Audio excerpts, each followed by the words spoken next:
It's episode 174 of the Author Stories Podcast with Hank Garner. Today's guest is Scott Moon. And as a discovery writer, what I've found is it's easy to get to like the last 3 pages and go, I need to wrap this up. And that's where you get that Deus Ex Machina and all those problems, Saved by the Cavalry type stuff. So, hey there, Author Story listeners. This is Kevin Tomlinson from Draft to Digital, and I know that you have a book sitting there just waiting to get out to the world, and you're kind of wondering what the next steps are. So that's why you need to go visit drafttodigital.com/authorstories. That's draft2digital.com/authorstories. And that's where you're going to find all the help you need to go from having a book on your hard drive to having it on someone's Kindle or iPad or other reading device. So go visit drafttodigital.com/authorstories right now. Thanks for listening to the Author Stories Podcast with Hank Garner. Visit hankgarner.com for all of the show notes, and while you're there, browse through the archives and subscribe to the show while you're there. The links are in the right-hand sidebar.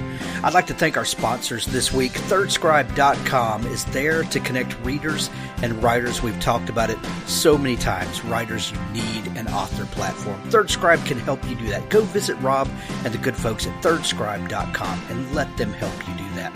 Thanks to Ed Gosney at edgosney.com for sponsoring the show. Ed runs a blog that is fantastic. If you love comics like I do, go visit Ed's Cool Comics in My Collection blog. He documents each week comics in his collection, but he does it in a really fascinating way where he hones in on a topic and brings out the very best in comics. Go visit edgosney.com. I'd also like to thank a new sponsor this week, Aaron Saylor, with his new book, Sewerville, a Southern gangster novel. Welcome to Sewerville, one of America's shadowy corners where meth dealers and pillheads run rampant, where violence courses in the blood and death whispers in every ear. In the small town known as Sewerville, crime is every family's business, and these days, business is better than it's ever been. Described as the Sopranos in Appalachia, Sewerville is violent and profane, but in the end it's also deeply moving. Consider it an essential tale of modern crime in the American South. Pick up Sewerville by Aaron Saylor, link in the show notes. I'd also like to thank Daniel Smith and Tales from the Canyons of the Damned. This is a fantastic series if you love pulp fiction. I'm not talking about the movie. I'm talking about those great books and magazines and comics that we read as youngsters. This is pulp fiction at its very best. Tales from the Canyons of the Damned is a monthly release. You will not be disappointed. Click on the link in the show notes for the very best in pulp fiction. Also, be sure to stick around after the show for an audio clip from Richard Glebes and his Jason Crane series. Thank you for listening.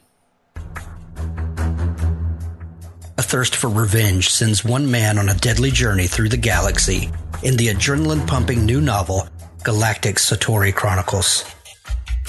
Written by Nick Breaker and Paul E. Hicks, this raucous sci-fi adventure introduces Asher, a young man whose world is turned upside down when he discovers that his fiance's death has been directly caused by an imminent alien invasion.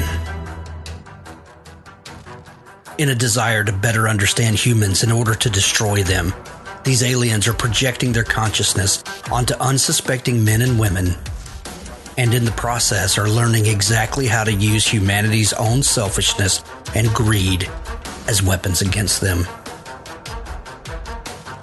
Fueled by emotions that the aliens will never understand, Asher bands together with a group of friends. These 4 MIT co-eds are more than meets the eye and go to battle with those who are intent on destroying our planet. Asher takes the fight from Earth to an alien spaceship and back again. A fight that will either save the planet or doom it. The first installment in an upcoming series, Galactic Satori Chronicles, is an engrossing look at the manipulation of time, mental projection, futuristic technology, and of course, aliens. By Nick Breaker and Paul E. Hicks. Pick up Galactic Satori Chronicles now on Amazon. Link in the show notes.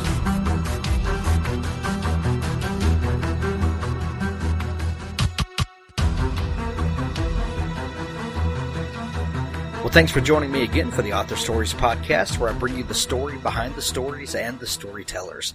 Today, I'm really excited to have Scott Moon on the show with me today. Scott is a very prolific author and a podcaster.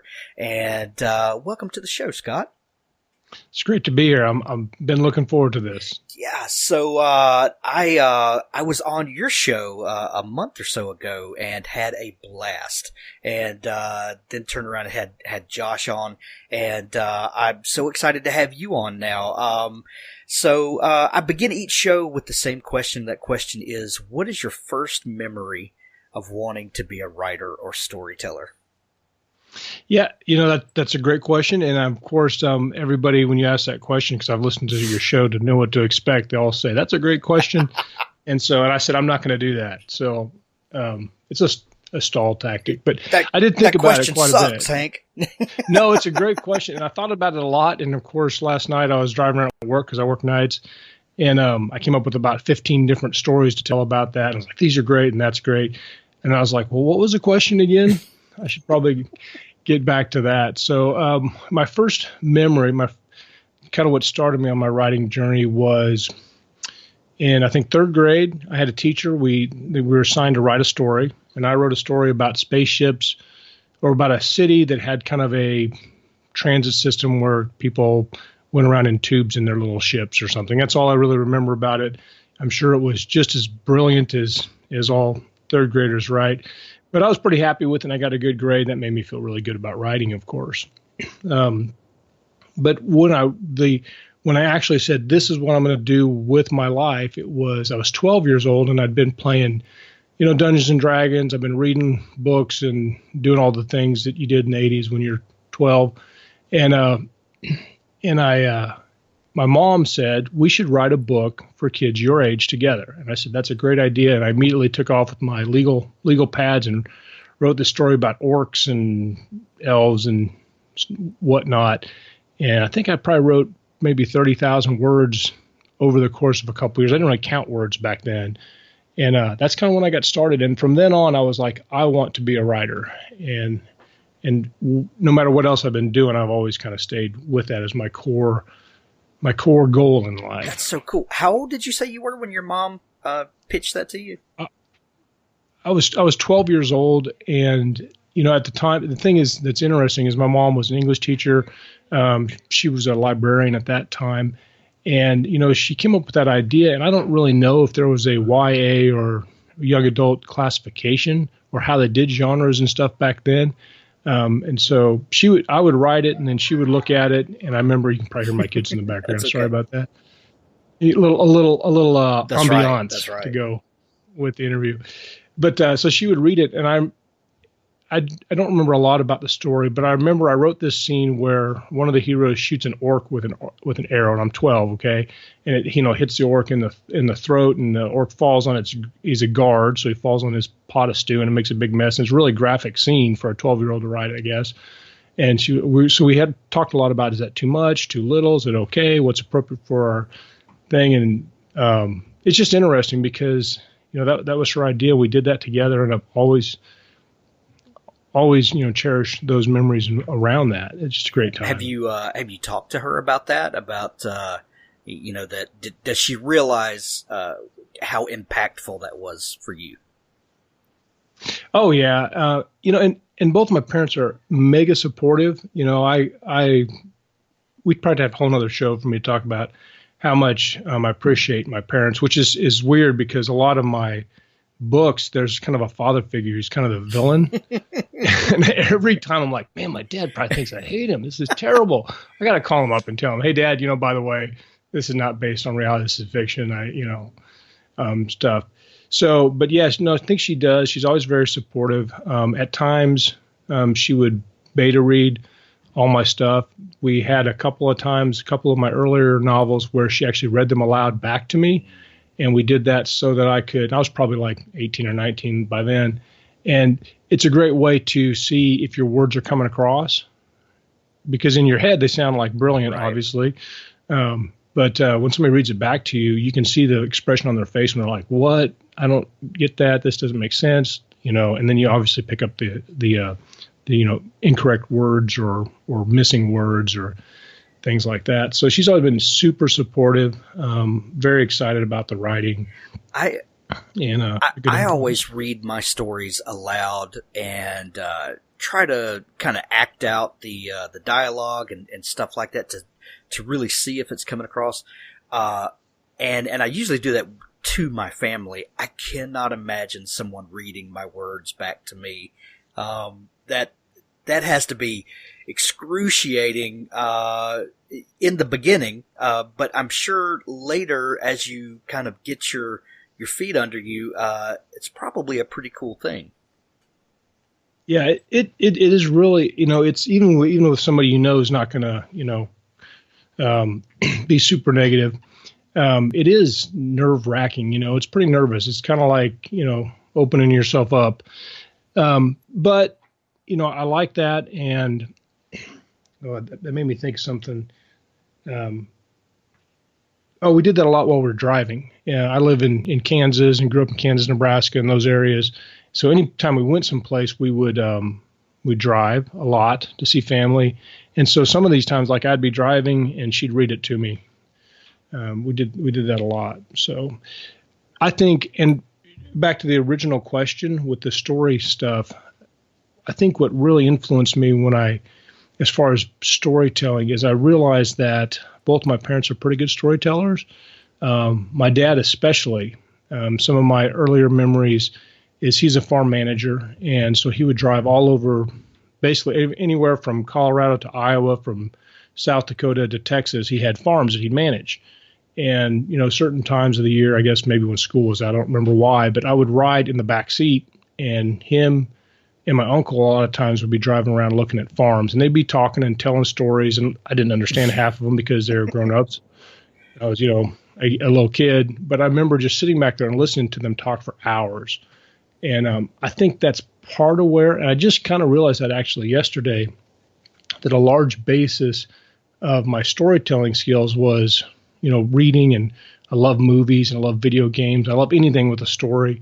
But I think probably the most formative thing, having just realized this yesterday, was listening to the grown-ups talk. And I wasn't in the conversation, I was just listening to the story unfold. And they weren't like stories made for me or made to entertain me. They were like the natural storytelling that people talk about when they're on a road trip. I modified that original question. I used to just say, what's your first memory of being a writer? And Craig Johnson kind of corrected me or enlightened me to the kind of cowboy culture of being out, mending fences and things like that, and storytelling around the campfire, and what an integral part of our, human society, and it really kind of opened my eyes to how important the oral tradition of storytelling is, that then naturally evolves into writing. And so I love that you said that. That's that was some of my favorite things as a kid, was listening to my granddad and my great uncles, especially when we would go visit family, and just hearing some of the crazy tales and odd family members and how they injected certain flavor, and I think that really had a big impact on my writing. And I notice that when I'm writing certain scenes, that I'm actually kind of back in my mind at that time, and kind of trying to tap into that vein of what was going on. So, yeah. Oh no, I think that's a good point. I think the oral storytelling. Of course, I can't speak. It'd be great. I'd be a much better orator if I could talk in words. But it is, and that's a tradition, and I think that it's kind of come first before the writing. And it's been around forever, and I think it's worked into our psyche as people. We like a good story. And stories, we communicate everything with a story. If it's nonfiction or fiction, at some level, it's still a story. And the people that I work in a field where there's a lot of verbal communication, either to get information or to calm a situation down, or to just kind of convey different things, and then also to decompress. There's a lot of talk at the end of the day about what so-and-so did, and usually it involves humor, but there's I know a lot of people now in my day-to-day life that probably haven't read a book since high school, which makes me terribly sad. And they'll tell me, I've read 5 books in my life. And, they're some of my favorite people. And I'm like, I'm not sure how we can be friends. But they're great storytellers. I mean, they can really turn it on. And they don't know what they're doing. It's all completely natural. But if you look at it, you're like, oh, there's a hook. They're drawing it out. They're milking this moment for everything they got. And then there's a big payoff at the end, and you just feel great when you're done. So storytelling is super awesome. And I, of course, love the written word. I love audiobooks. Movies are fantastically inspirational to me. So that's all good stuff. So after that experience where your mom kind of lit that fire under you, you said that you always wanted to be a writer after that. And I think that happens to a lot of us, but something happens along the way where you have to stop and pay bills while you decide how it is that you actually become a writer. When you said that she was helping you with some books at like 18 or 19. So at what point did you actually sit down, write a book, finish it, and say, okay, this is a real thing. I'm going to do this. So I started writing. I wrote all those stories we talked about, and then I started writing a book called The Sword Peddler when I was about 16, and it was handwritten in a couple of notebooks. I'd write at the dinner table. I'd write at family events. I was a terribly misbehaved child. How rude is that? Like you're sitting there at Christmas dinner. I got a notebook out, and that's in the bigger, you can kind of blend in when you got like 20 It's better people, than setting the neighbor's cats on fire. Yeah. Never did any of that, but I do have some other stories. If we run out of material, I'll talk about all my misspent youth and whatnot. But so I wrote that one all the way to the end, and I wrote another one called Iron Wolf. And Iron Wolf was the first one. It's based on one of my Dungeons and Dragons characters, and it was a story of a young boy who is a kind of a squire, and he has to travel to the center of the empire to test to be like. It's not. I can't remember now if he was looking for a sword master or if he had to go become a squire, or obviously he's too young to be a knight. But then it was kind of the adventures that he had, and then of course, like in all good fantasy, has some sort of something special about him that is going to allow him to, fight off the evil and all that. So I wrote that one out, and I wrote it out by hand. I typed it out, I think in WordPerfect or whatever was used back then, and I printed it out on my dot matrix printer about 10 times and edited it and whatnot. And I think I still have those. The first book that I sent, and I sent several short stories out over the years because everybody said you should do that, and got my rejections. I wrote what is now Dragon Badge, and it was initially called, I think, Catastrophe, and then it was called, I can't remember. Oh, it's called Michael Prim and the Chaos Broker, but it's definitely not a YA novel, and I thought it sounded too Harry Potter-ish, so I changed it. I sent that one off, and the reason I actually finished that when I was in my mid to late 20s, and I sent it out to publishers. I sent it to DAW, I think, and I got a nice letter that said, hey, this is really great. We like it. We're going to send it on to the next round. And I'm like, wow, man, I've made it. Obviously, all my problems have been solved. This is the beginning of awesomeness. And I sent it off, and then, in the traditional world, back then, you waited a long time. And if they said yes, you waited even longer. But so I sent it off, and I waited about, I think it might have been a year and a half, and I got a letter back and said, yeah, here's the status on that. It's going to go on to the second round. And I was like, I was super excited. And it was a very encouraging letter. And they said, if this person likes it, then it will then go to our purchasing editor. And my big weakness as a writer is, as far as like submitting stuff traditional wise, is I'd get really impatient reading the writer's market.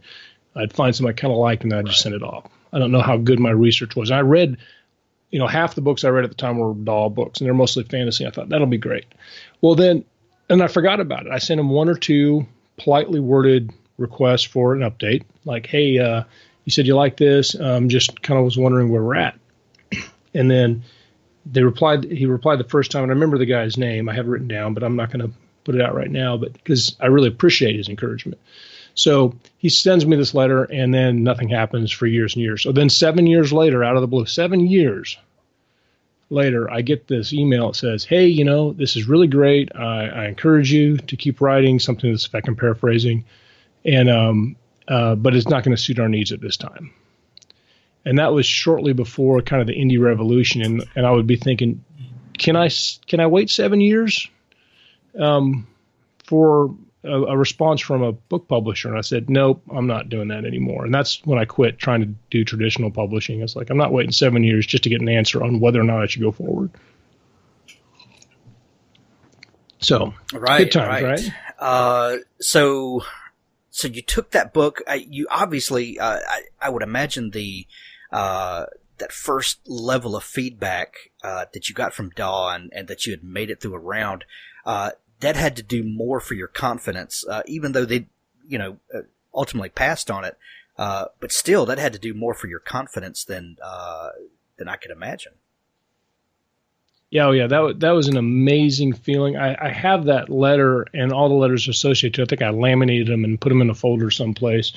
And yeah, no, that was you really feel legit. If you get any type of non-form letter response from a publisher, you really feel like somebody took the time to respond and that they actually read it. Because people that are starting with the indie publishing now, even if they're having kind of mid-level success or whatever, they don't realize what it's like to write a book, to spend years on it, and literally only 3 people have ever read it. Like you and your mom and so when you get a complete stranger that says, hey, I read your book, and I'm somebody who's in the industry, that was definitely a good day for me. I was very happy. I always cherish that memory, even though it didn't work out. So what were you doing for a day job during all this? By then, I was a police officer. I was working nights, and for the first 10 years, and actually, I think when I'm trying to remember, my dates get so hazy. I've been doing this for so long. I've been, I talk about being 12 years old. That's been a little bit ago. So, but at the time I was a police officer, I think I was on the beat, just a regular street cop. And, I had all these aspirations in my career field. And I started to write that book as basically just a kind of a police procedural action thriller. I didn't really understand genres or what. I was just writing it. But then all my fantasy influence really came back, and I couldn't help myself, and it started to get more and more magic. And as I wrote it, and I think I named it Catastrophe because I knew that it was a horrible mashup and it was never going to sell because there was no urban fantasy genre at the time. And I was like, well, how do I sell this? It's not fantasy. It's not a murder mystery, but I wrote it anyway because I couldn't stop myself.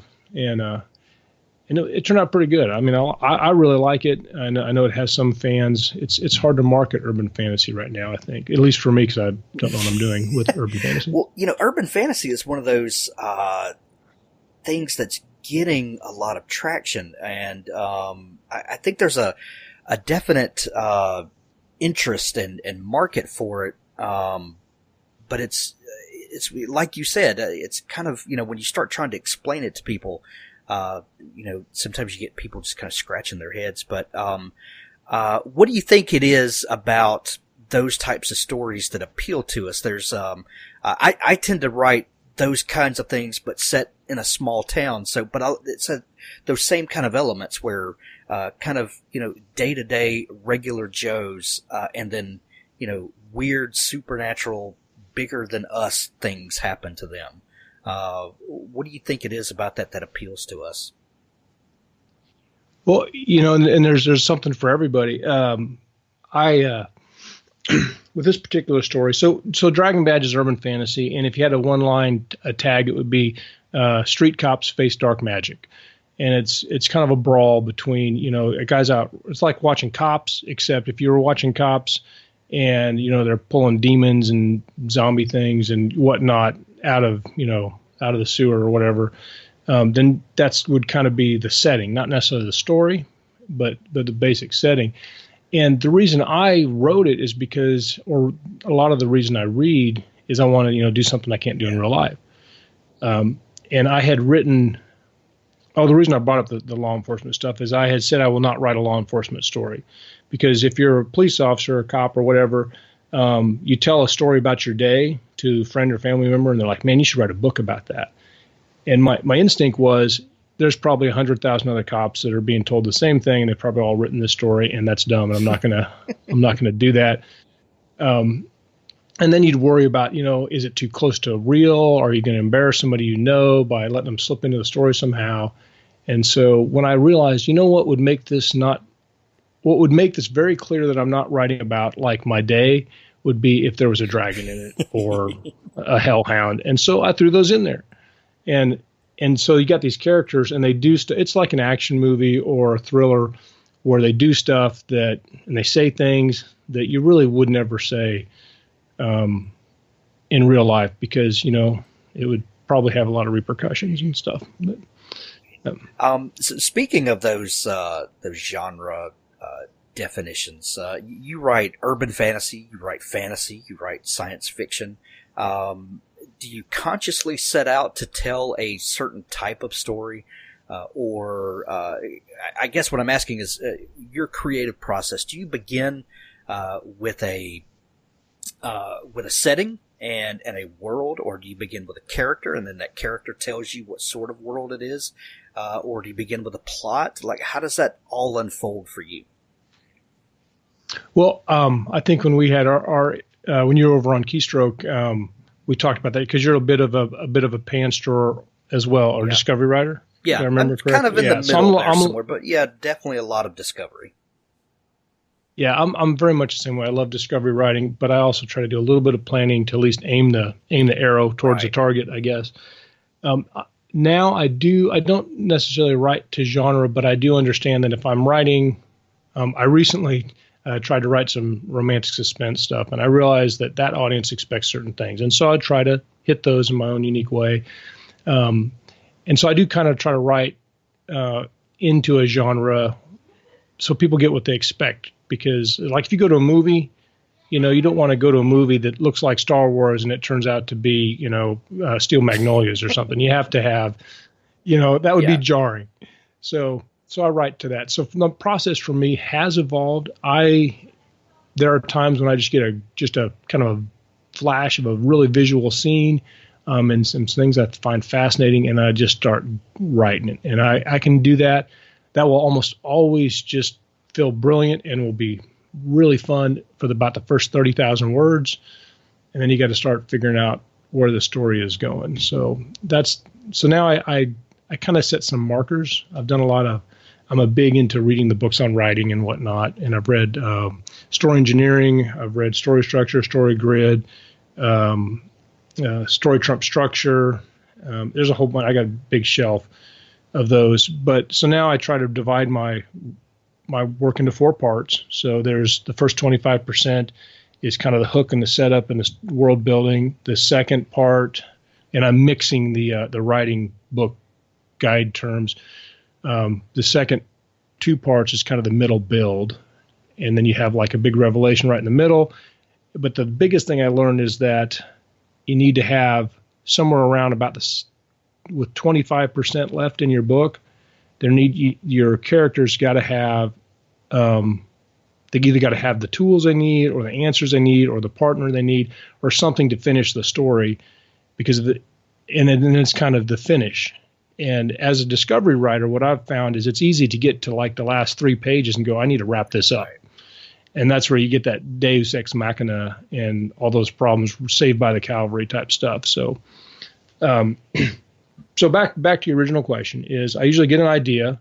I will try to do some planning or outlining a little bit, but mostly I write it, and then I go back to the outline later and realize that it doesn't look anything like I started, and then I re-outline it after I've written it, kind of as a diagnostic tool. I like that. And to get those things. I saw somebody, that's not my original term. I saw somebody on one of the Facebook groups referring to outlining as planning outlining and diagnostic outlining. And so I kind of mix them up. So I guess by doing that after the fact, you can kind of get that 30,000 foot view of the story and kind of tell in big picture ways if the story's working, or maybe you can identify, the glaring holes and things like that. Yeah, we interviewed Terry Mixon. He writes military sci-fi yesterday, and he had a very interesting comment that he's talked about. He's a discovery writer, and he talks about going back on the second pass and adding some character traits to the characters, because your characters grow organically throughout the story. And I love that, because that is so good. When I first write a character, I barely describe them. They got to have a name that kind of fits, maybe a little bit of description, and then what they do. And then as you go along, you start to get a better, fuller internal picture. And then it's good to go back and then kind of sprinkle that in so that the reader can have some markers for that character so they stand out in their mind. Right. Oh man, how long does it take you to go from concept to finished book?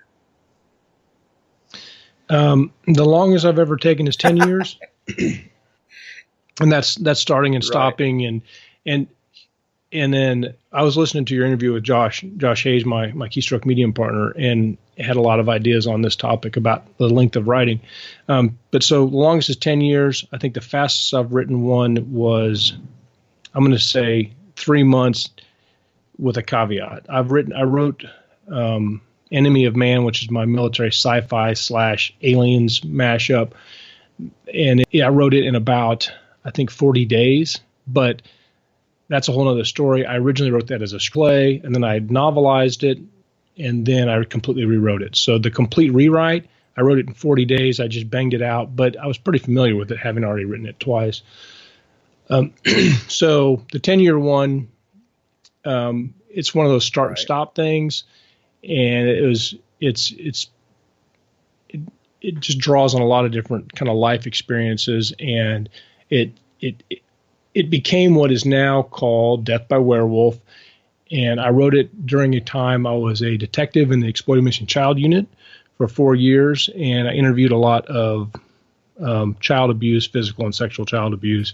And writing is always an outlet, and I'm always super careful not to ever take somebody's story and then put it in my story. Like, for example, I was part of the BTK task force, who was a serial killer. Wow. And at the time, I was writing, and I was like, I'm not going to write about this guy because I don't want to be any part of that, and I don't want to. Those people feed on that notoriety. So I consciously did not take any notes for any type of novel or any type of thing like that. But so with Death by Werewolf, I think some of the darkness in my personal life that I was experiencing came into that, and I think that's maybe one of the reasons it doesn't sell. And plus, I think I haven't marketed. I haven't found the niche for that book, because one of my biggest questions in my career and adult life is, why do people do the things they do to each other? Because it just does not really. It's just, I have a degree in psychology. I got tons of experience. I have lots of training and lots of friends and lots of things to try and get answers to these questions. And it still, to this day, just amazes me why people will do things they do. And it's very frustrating. So that book came like the way. And so that's a 10-year book. It leaked in, and it started out not with any fantasy elements, and then it had fantasy elements, and it had horror elements. And there's some of my best writing is in that book. However, so back to the original question, I think that writing quickly has its merits. And I know personally for me, when I write something, if I spend too long on it, I will noodle it to death. And I need to get through, because I'll start throwing in things. I'll like, well, I have a great idea. Well, why shouldn't that go in the story too? Well, this should be a great idea. You know what? There should probably be dragons and spaceships. And, what if everybody died? And then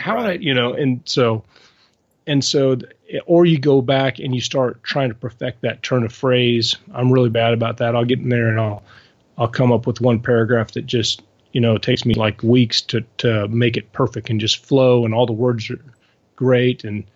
But you can't do that for, 80, 100,000 words, because it would take you 150 years to finish.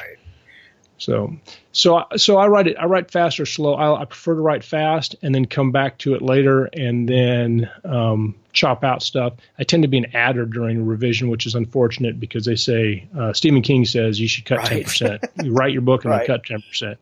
I tend to write my book and add 25%. So after cutting 10%, so whatever. You were talking just a minute ago about the these horrible situations that you witnessed as a detective, and being very careful not to take those people's story, and you don't want to give these other people notoriety and all that sort of stuff. But I would imagine that writing stories in the midst of that has to be a big catharsis for you as the and I don't think that we really understand what the officers, the law enforcement folks have to deal with when dealing with these heinous people and crimes and stuff like that.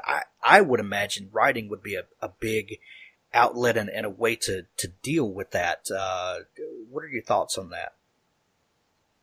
Oh, yeah. I mean, I think that telling stories and hearing stories is essential to our psychological health as humans, and that even if you hate books or you don't think movies are stupid, which I have a hard time believing you could hate both of those, but people tell stories, and you tell it because what happens when you have a bad experience? You want to talk to somebody, and when you talk to somebody, you tell them the story in one way or another. And so in law enforcement, you have some really tough times. We've had some really some officer-involved incidents. We have an officer who was run over during a car chase and some other things like that. He's doing okay now, I think, but get a little choked up, sorry. But we have these things, and then there's always a time during the shift where you kind of vent, and a lot of times you're telling a story. It may not be at all about the call. You'd be talking about a different call. You can go from the scene of a horrible fatality to a shoplift case. And then you go back to the squad room or the break room at the end of the day when everybody's kind of getting their stuff wrapped up and getting ready to head home. And then you talk and you're tired and you want to go home, but instead you stay for an hour telling stories. And so after you've worked half the night on the scene of like a homicide or something, but then after you got done with your part on that, because beat officers are just like, you do this job, then you go to the next one, and there's no, you got to just keep moving on. Unless you're directly involved in something, you're not getting a break. So the story you might tell might not be about this horrible murder scene that you just witnessed and all the victims and that you dealt with, but instead it's about this hilarious anecdote about this shoplifter who is just ridiculous, and that's what you laugh and joke about.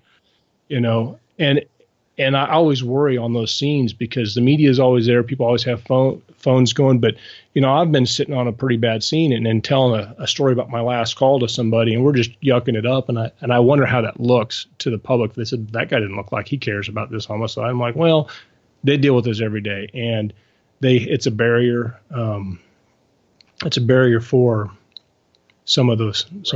You can only carry around so much grief. Right. You shut it down. It's just like loud noises or something. Your ears eventually will tell you, like, it'll filter it out. It'll filter out some of that stuff. And it all comes back. I was talking to somebody the other day, and I basically said probably any police officer who's been on very long, if they're, depending on where they're working, I guess, they probably all got PTSD on some level. There's just no way. There's no way you can go and work. I have one officer who I supervise, and she has she's had a really bad run of bad luck where she's had lots of child fatalities and accidents where she's responded to them in the first responder. And there's only so many kids you can see that haven't been wearing their car seat or in their car seat that you can take. But you don't get a pass. You got to go on to the next call. So. Man, let's shift gears just a second here. We were talking a few minutes ago and talking about genre, and I know with the indie publishing revolution, so many of us are writers and we are publishers and we're marketers, and, you know, you have to wear a lot of hats. And I've talked to a lot of traditionally published authors, and a lot of their experience is the same. The days of writing a book, sending it to a publisher, and then you going back to your cabin in the woods and writing another book, and you know, that's all you do. Those days are really kind of over. You have to be involved in all of the process. But you wanted to write from a very early age, and you probably had no idea of all of the things that were going to be required of you as a writer and a publisher. But you wanted to write because you loved the story and you had something you wanted to say. You know, we talk about the business of it so much now, but most of us got into this because we felt like we had something we wanted to say. How do you balance the wanting to be a writer because you want to tell stories and wanting to do the best job of marketing and writing to specific genres and making sure that you hit these certain notes, like you talked about, that certain audiences, when they pick up a book, they expect to see these things? How do you balance those things of wanting to tell your stories, but, you know, kind of having to compromise here or there? Maybe compromise is not the right word, but, you know, making sure that you add things that readers are going to expect. Okay, that we're going to dig out a whole bunch of stuff. And that's a long question, I know. So no, so I'm going to, you know, that's a lot of great things there. So basically, what we're talking about is all the parts of being a writer. So first of all, there's a lot of things that are not writing that are very important, and you will not succeed unless you do them, or you have somebody that will do them for you, either because, you know, they love you, or you're paying them. One or the other, doesn't matter. You take your pick. So like marketing, Facebook, cover creation, editing, proofreading, audiobook performance. You might find somebody that can do all those things, or you pay somebody to do them. And there's a lot of that stuff that is important, but there's a great book. It's called I always say this backwards, The War of Art, I believe, by Stephen Pressfield.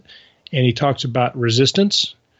And so writing is hard. And writing is hard because it's easy when you start because you're excited. But then the deeper you get into it, you realize you are bearing your soul. Even if you're writing a campy James Bond, you are still putting those words out there. And people, you're always it's kind of like I was talking about. I worry that my dad thinks that I have some problem with my parental relationship because I have all these villains that are dads that are, you know, horrible people. Because you're like, well, what if something shows through that I didn't intend? And so it is scary to write. So it's easy to have resistance. And the way I interpret Pressfield's notion of that is that if you say, you know what, I really need to get the word out about my book, I'm going to spend 6.5 hours on Facebook. And it feels totally justified to do that. So you have to do those things. It's important to be part of the community. It's important to do all the marketing type stuff, but you have to keep it in its place, and you need to be driving the bus on that and not letting it push out your writing time. Because the biggest thing, if you don't write a book, you're not going to be able to sell a book unless you pay somebody else to write it for you. And some people do that. That works great for them. So all of these different things, I'm out here in the weeds now. I'm trying to think of had some other thoughts related to that. I think, you know, when I was a young man in high school, I did music, and I had a vocal instructor who said, you can do anything you want. And I interpret that as I can do everything I want. So one of my biggest problems is I'm like, well, I could obviously be a rock star and a writer and a police officer and a father, and, you know, we could have a pet dog, and, you know, we should buy a horse, you know. So you need to, at some point, prioritize what's really important. And if writing is up there, it probably needs to come first. And then you're going to have your standard things like family and work. You got to do those. But then after that, you're going to have to probably put writing first, editing and revision second, because we already talked about that. And then like your marketing, maybe third, and get a routine where you get the writing done first.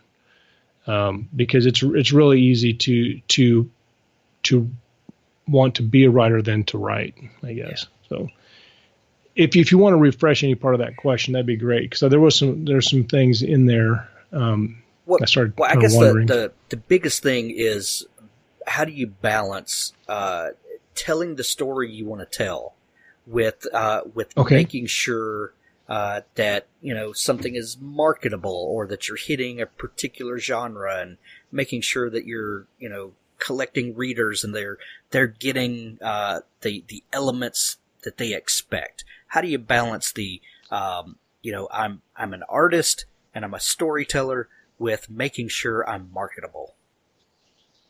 Okay, that's great. And actually, I had a little bit of a breakthrough. I think I can get to that in a relatively concise manner. I think here's the key to that is you want to get your story, and you need to get that story done as quickly as humanly possible. And whether that's you discovery write it out in the first draft, or whether you do detailed story outlining all the way to the end. There's I read some books on story structure, and they basically say that if you free write, if you discovery write, you're still basically plotting your book. You're just doing it in a very long, in their opinion, a slower way. So I think the first thing is you get the book out there as fast as you can, because I think it'll be as true to your vision and uncluttered by interruptions and distractions and self-doubt. And then once you got kind of that, your story beats or your first draft, then you can say, okay, what do I got? And I think you should always have some basic signposts you want to get, like, I'm going to write science fiction. So in my science fiction, I'm not going to have this, but I am going to try to have this. I'm writing a romance, so I'm going to have a couple, and they're not going to be able to get together, but they're going to get together in the end, because that's what a romance novel is. And so you get it written quickly or get it created quickly, and then you analyze it, and then you see what you need to do with revision. You make a marketing plan, you write it down, and then you follow the plan. But when you're done with your marketing, you move back to writing. You don't spend all the time trying to develop the perfect thing.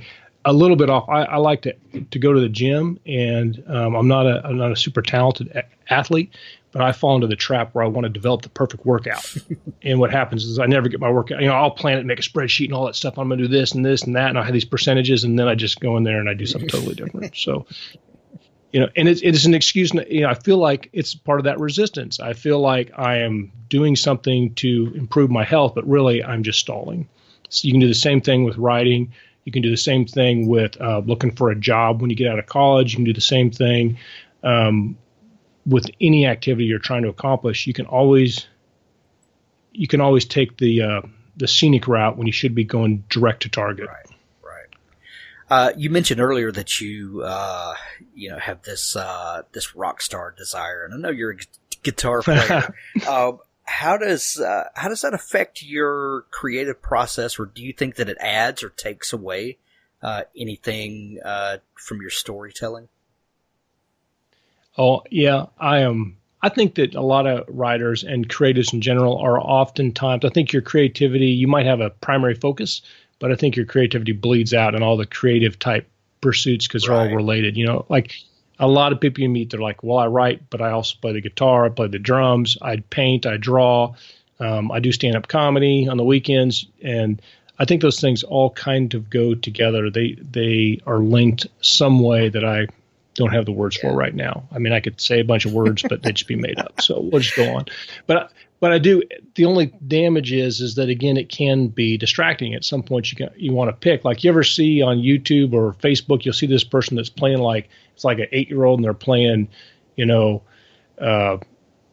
some Metallica song, but only with hammer-ons and pull-offs with their left hand, while they're standing on top of a refrigerator, and you do that because you have practiced a lot, and and same thing with writing. Writing is a very time-intensive thing.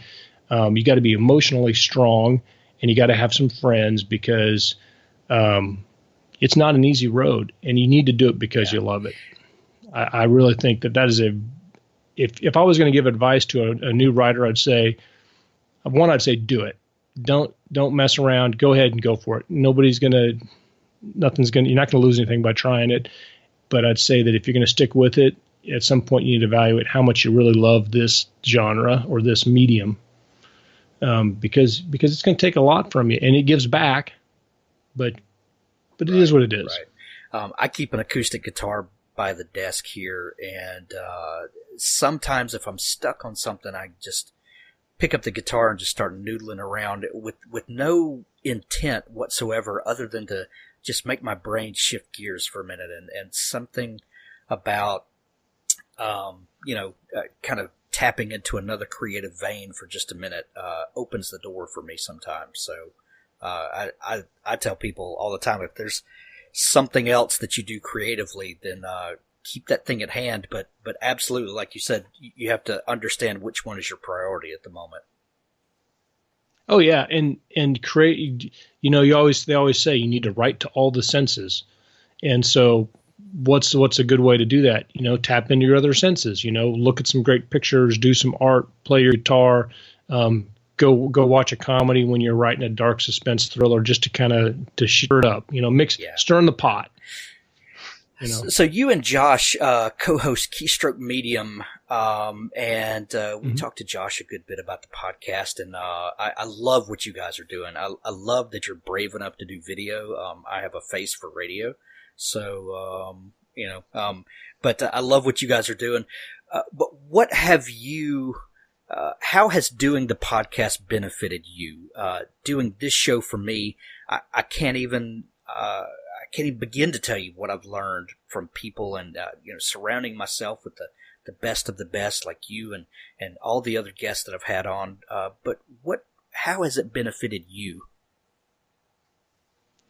The KeyStroke Medium show, the first thing it does is it puts us in a community, and I'm naturally very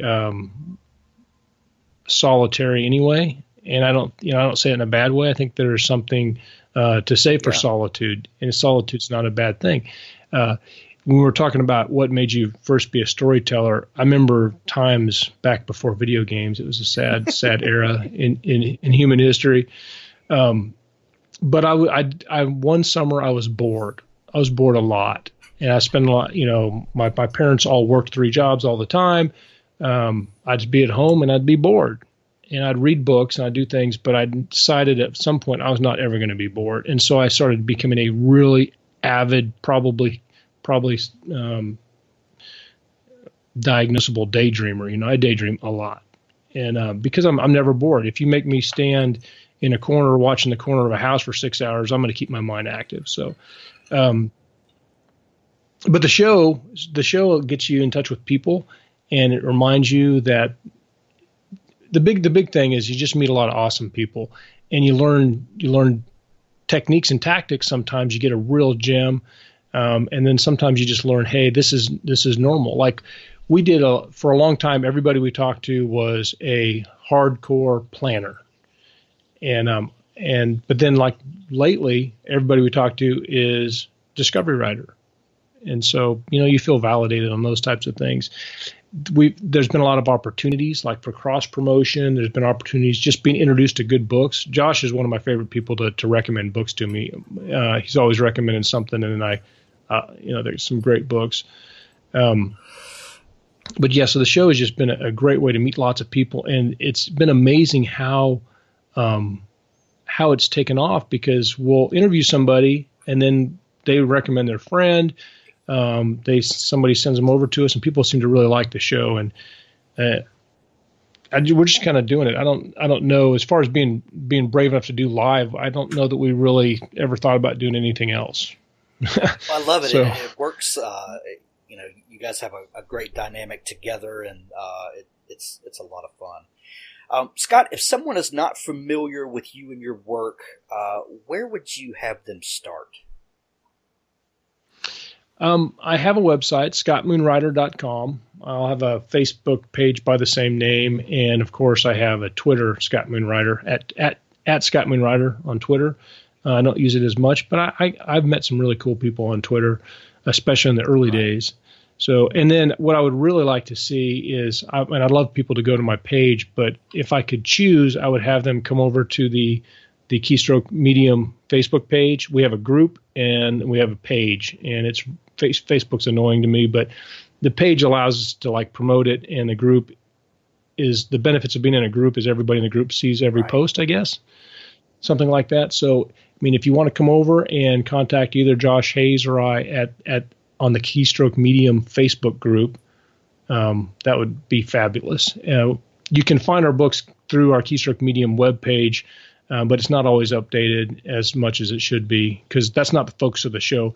We really just want to get people on there, and I like to make sure all of our guests have a good experience, and to make them comfortable. You know, we like to be good hosts in the truest sense of the word host. If someone has enjoyed hearing you and wants to pick up one of your books, what book would you, if you've got someone that's never met you, knows nothing about you, and you want to put one book in their hand, where would you start them?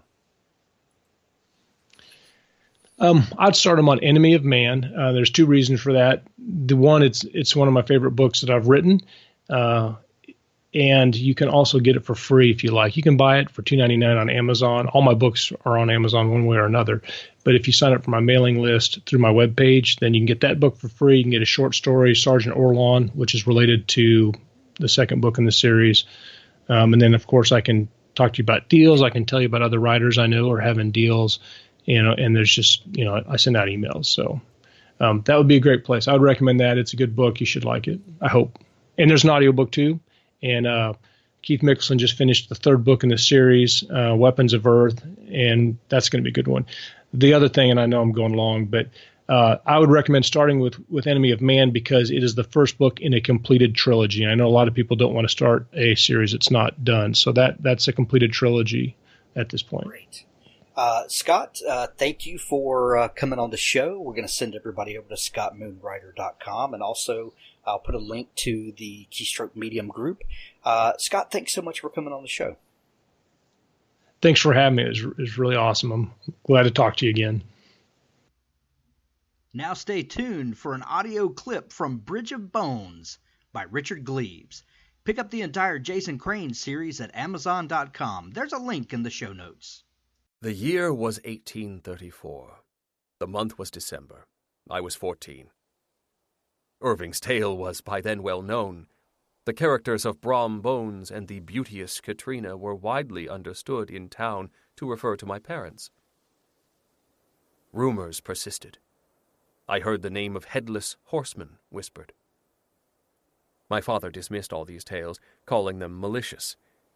Yet more than once I saw him and my mother scanning Agatha's face across the supper table, finding only a secret smile and a look of defiance. I found the rumors fascinating. I followed Agatha like a pup, waiting for her to cast some magic spell. And one day she did. The household servants had set a fire in the hearth for her comfort, and she sat close to it, counting out small gold coins upon a lap-board. I hid in the shadows, hoping she might drop a coin and I could retrieve it for myself. One of her servants, a West Indian girl, carried a snowy log into the room and set it on the fire. It began to hiss and pop, the snow melted, and the fire sputtered out. Agatha cursed as I had never heard her do before.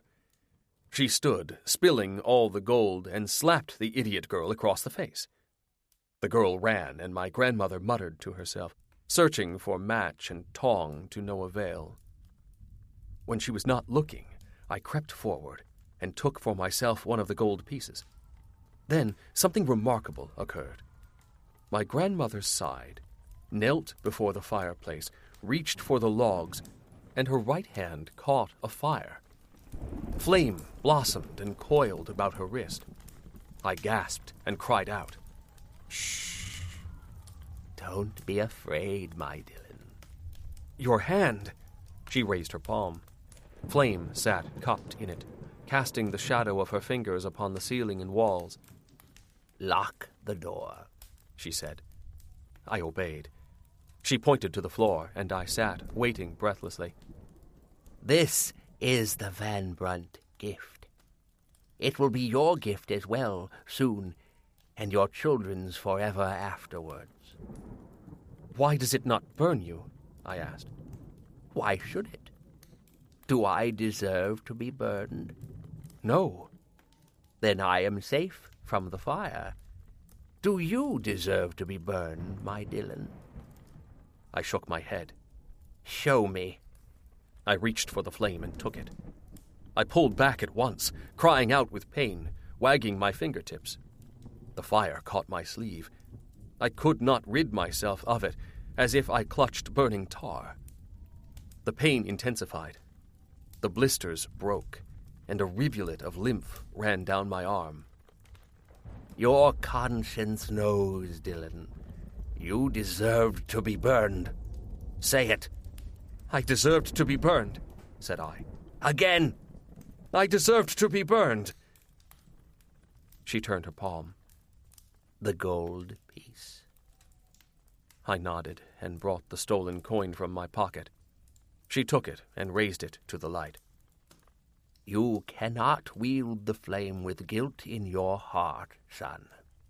Try, and it will devour you. Do you understand? I nodded. Then Brunt should not be so weak. I'm sorry I took the gold, Grandmother. I'm sorry I was bad. Don't be ashamed of me. She frowned and laid the gold coin on her lapboard. She shook her head sadly. I'm not ashamed that you took the gold. I'm ashamed that you felt the guilt. You've been listening to the Author Stories Podcast with Hank Garner. You can find all of the archives of the show over at hankgarner.com. When you're there, please subscribe to the show and leave a comment over on iTunes or Google